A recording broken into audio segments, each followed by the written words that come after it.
janvāri. Saule ir devusies atvaļinājuma, un mana enerģija arī, bet es vēl nepadodos. Labi, kurš no jums man palīdzēs?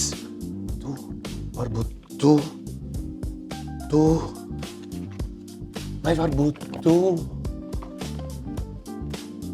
Vitamīna C3. Sveiks!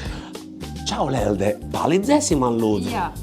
Ziemā D vitamīna līmenis parasti pazeminājās, jo mums ir maz saules. Jā. D vitamīns imūnsistēmai palīdz cīnīties ar vīrusiem. O? D vitamīns atbalsta arī kaulu un muskuļu veselību. Perfekti.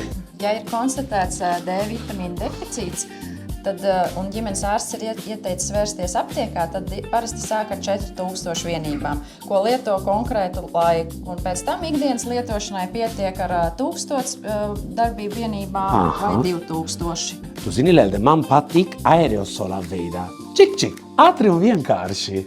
Jā, aerosols ir ļoti laba izvēle.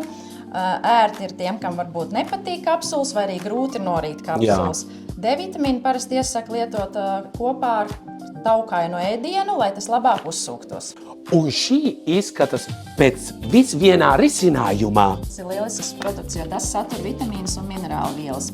Šis produkts būs ļoti piemērots periodos, kad jūtu lielu nogurumu un ir organismam papildus slodze. Mamija, jā. Svarīgi atcerēties, uzturu bagātinātāji neaizstāja pilnvērtīgu un sabalansētu uzturu, bet papildina uzturu, ja pietrūkst kāda viela. Lelde, svarīgi atcerēties, ka ir lieliskas atlaides janvāri līdz 40% Livsane produktiem. Lasciatemi Livsane, immunitate vera. Lasciatemi Livsane, D vitamini.